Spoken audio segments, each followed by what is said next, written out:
बिस्मिल्लाहिर्रहमानिर्रहीम। खातिन हज़रात, मैं हूं अख्तर अब्बास और आप सबको मेरा सलाम पहुंचे। बेवफाई लड़की भी कर सकती है, लड़का भी कर सकता है। बेवफाई को झीलना, बर्दाश्त करना या फेस करना, ये काफ़ी मुश्किल काम होता है। इंसान पे क्या बीतती है, मेरे पास कुछ सवाल आए हुए हैं, लेकिन उनसे पहले एक अस्सलाम वालेकुम। मैं बहुत ही गरीब हूँ, इलाज करा करा के थक चुका हूँ और मैं एंजाइटी का शिकार हूँ। मेरा नाम सद्दाम है और मैं दिल्ली में रहता हूँ और मुझे किसी लड़की ने धोखा दिया है। उसका गम, एंजाइटी दिमाग पे चढ़ा हुआ है, उसे कैसे निकाले? प्लीज़ मेरी मदद करिए, वरना मैं सोच सोच के ही उसके बारे में मर जाऊँगा। सद्दाम साहब ने दिल्ली से ये किया है मैसेज और वो कहते हैं कि मैं एंजाइटी का शिकार हूँ। ये एंजाइटी नहीं है, ये डिप्रेशन है। एंजाइटी आने वाले सदमे की होती है कि अगली लड़की कैसी होगी, क्या वो भी ऐसी होगी या इससे भी बुरी होगी, तब एंजाइटी होती है। सद्दाम साहब हों या बहुत सारे दूसरे, चाहे अब इनका नाम भी बड़ा है तो कज़ाफी हो या कोई और नाम भी रख लें,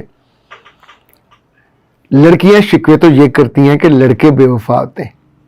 लड़के आमतौर पे फ्लर्टी हो सकते, कुछ परसेंट हो सकती है बेवफाई की, लेकिन अभी तक ऐसा कोई सर्वे नहीं है जिसमें मुतय्यन किया जा सके कि लड़कियां बेवफा होती हैं या लड़के बेवफा होते हैं। बेवफाई पे आमतौर पे बात भी नहीं की जाती, लेकिन इस बेवफाई के बाद वो तो आगे मूव ऑन कर जाता है। जिसके साथ हुई होती है, अगर वो अपनी ज़ात को, अपनी शख्सियत को ना जाने, ना पहचाने, तो फिर मारा जाता है। फिर ना सिर्फ डिप्रेशन में जाता है, बल्कि जो एक ऑब्सेसिव डिसऑर्डर होता है उस पे चला जाता है। इवन ये जो सर्दियों में होता है सैड, इसमें भी चला जाता है। कभी कभी ये पागलपन में कन्वर्ट हो जाता है। उस डिप्रेशन की वजह से कभी ऐसा भी होता है कि खुदकुशी करने को जी चाहता है। लेकिन कुछ चीजें ऐसी हैं जो इसका जवाब देने से पहले मेरा ख्याल है हमें थोड़ा उसको एलेबोरेट करना चाहिए। आपकी बेइज्जती किसी के हाथों हो जाए तो क्या उस बेइज्जती का इश्तिहार बना के लगाना चाहिए या बेइज्जती करने वाले के गले में फूलों का हार डालना चाहिए? तो क्या उस बेइज्जती करके जाने वाले के लिए कोई प्रोग्राम करेंगे कि भाई साहब आप जितनी मेरी बेइज्जती करके गए हो वो थोड़ी और कर दीजिए।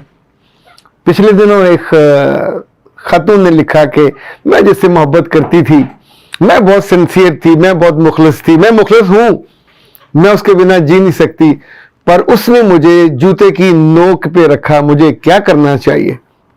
तो मैंने उसको जवाब दिया कि बाकी सारे काम तो आपने कर लिए हैं, तो आप जूते की नोक पे स्टे करने की प्रैक्टिस करें। अगर आपने अपने लिए यही तय किया कि बेइज्जती करवानी है, रुसवाई करवानी है, उसकी जूते की नोक पे रहना है, तो ज़ाहिर नोक तो पतली सी होती, हिलती जुलती रहती है, तो उस पर स्टे करने के लिए आपको पूरा, यानी जैसे वो होते हैं ना तमाशा करने वाले, तो आपको वजन बैलेंस करना पड़ेगा। पर सवाल तो वही बाकी है, जो आपको धोखा दे के गया उसको याद करना चाहिए या भूल जाना चाहिए? जो आपको रुसवा करके गया, आपके दिल से खिलवाड़ करके गया, उसको अपने दिल से, दिमाग से, रूह से उतार देना चाहिए या उसकी आरतियां जलानी चाहिए, तस्वीर सामने लगा के रोज उसको धुआं भी दे और या उसके लिए फातिहा पढ़े। एक और सूरत भी होती है जहां चार बंदे देखे वहां बैठ जाएं, और ये तो ना करें, ये लड़कियां ज़ाहिर और तरह से अपने गम का और सदमे का इजहार करती हैं, लेकिन जाने वाले या रुसवाई देने वाले को आप जितना भी याद करोगे, जितना भी एलेबोरेट करोगे, अपनी शख्सियत की कमजोरी का इजहार करोगे कि आप एक बूढ़ी और बहुत ही कमजोर शख्सियत हो जिसकी जिंदगी में एक हवा का झोंका आया था और वो इसको रिजेक्ट करके चला गया। अब चूंकि आने वाली जिंदगी में अंधेरा ही अंधेरा है, मायूसी मायूसी है, अब तो कोई लड़की जिंदगी भर मुंह नहीं लगाएगी, आखिरी थी, या उसके बाद लड़कियों की नस्ल खत्म हो गई है, या उसके बाद उनके कबीले खत्म हो गए, लोगों ने बैन कर दिया कि इधर तो मुंह नहीं करना। तो क्या ये मुनासिब बात होगी धोखा देने वालों को याद करने की, बेवफाई करने वालों को उनकी आरतियां उतारने की, और उनको अपने सुबह, अपनी दोपहरें और अपनी शामें दान करने की? ऐसे लोगों को तो जूते मारने चाहिए, ऐसे लोगों को तो मुड़ के नहीं देखना चाहिए। हाँ, एक सूरत और भी हो सकती है, अगर आप थोड़े अक्लमंद हो, समझदार हो, तो जरा बंदा बैठ के एक स्वॉट एनालिसिस कर लेता है, मुझ में क्या खूबी है, मुझ में क्या खूबसूरती है, पर मुझ में कोई कमी कोताही भी तो होगी ना जिसकी वजह से वो गई। मुमकिन है आप माली तौर पे कमजोर हो, मुमकिन है आप शख्सी तौर पे किसी और के कंपैरिजन में वो ज्यादा अर्न करता हो और आप कम अर्न करते हो। मुमकिन है आपने गलत बंदे का चॉइस किया हो, वो टाइम पास कर रहा हो, आप सीरियस हो गए हो। मुमकिन है उसका कबीला बरादरी और हो, आपकी और हो, और उसको लग रहा हो कि ये वायबल या फिजिबल नहीं है। लड़का बेवफाई करे, उसकी एक वजह और भी हो सकती है कि ही यूज्ड और अब वो फेंक कर चला गया, लेकिन लड़कियां आमतौर पे ये वाला काम नहीं करती। तो इसका मतलब ये हुआ कि आप माली तौर पे किसी कमजोरी का शिकार थे, आप शख्सी तौर पे किसी कमजोरी का शिकार थे। अच्छा, जो मजबूत करैक्टर के लोग होते हैं या मजबूत शख्सियत के लोग होते हैं, उनको लड़कियां कंपैरिजन में भी नहीं छोड़ती। जो शक्ल से यतीम मस्कीन से दबे हुए और बिल्कुल, हाँ, कुछ लड़के ऐसे भी होते हैं, किसी के ब्रेकअप के बाद वो जो इंटरम पीरियड होता है लड़की के दुख का, उसमें वो भाई बहन के करीब हो गए, हमदर्दी में करीब हो गए, और उसको आस उम्मीद दिलाई, उसको बकअप किया कि नहीं कोई बात नहीं है। उन्हें लगता है कि उस टूटे दिल को जोड़ते जोड़ते वो खुद हीरो बन गया। तो ये हीरोशिप तो नहीं होती। उसने तो अभी इजहार भी आपसे नहीं किया होता, आपने खुद ही अपने मन ही मन में सेरे भी बांध लिए, वलीमा भी अरेंज कर लिया। अब जब छोड़ के जाएगी तो वो तो आपकी कभी थी ही नहीं, तो भी आपको मसला होगा कि ये मेरे साथ धोखा हो गया। सो धोखे की डेफिनेशन भी देखनी चाहिए। लेकिन सबसे ज्यादा अहम जो मुझे ऐसे हर बच्चे से कहनी है, चाहे वो दिल्ली में बैठा हो सद्दाम हो, चाहे वो लाहौर में, चाहे कराची में, जब भी आप अपनी जिंदगी के फैसले वक्त से पहले करने लगेंगे तो आपको इस तरह की दिक्कत होगी। बेवफाई या वफा का फैसला किसी अकेले लड़के या लड़की का नहीं होता, यह हमेशा कंपैरिजन में होता है।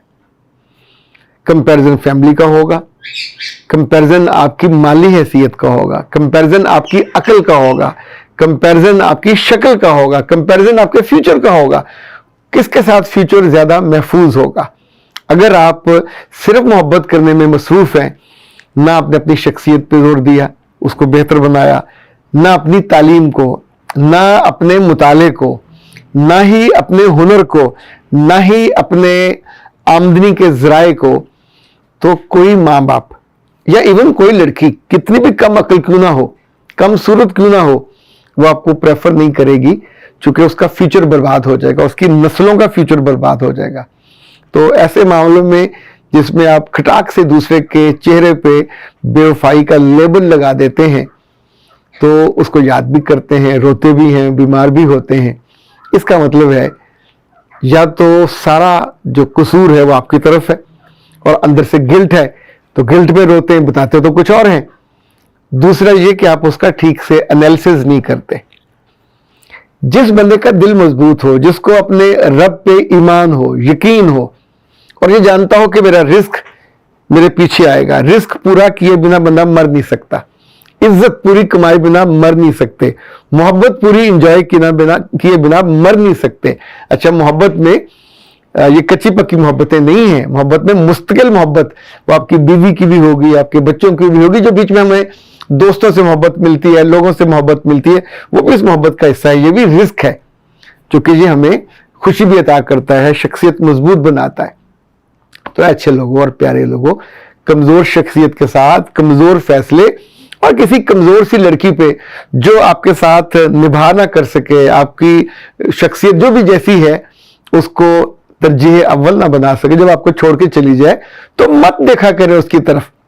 उस वक्त होता है रोने का नहीं, अपने आंसू खुद पूंछने का, अपने आप को मजबूत करने का, और ताकि अगली दफा आपको रिजेक्शन ना हो।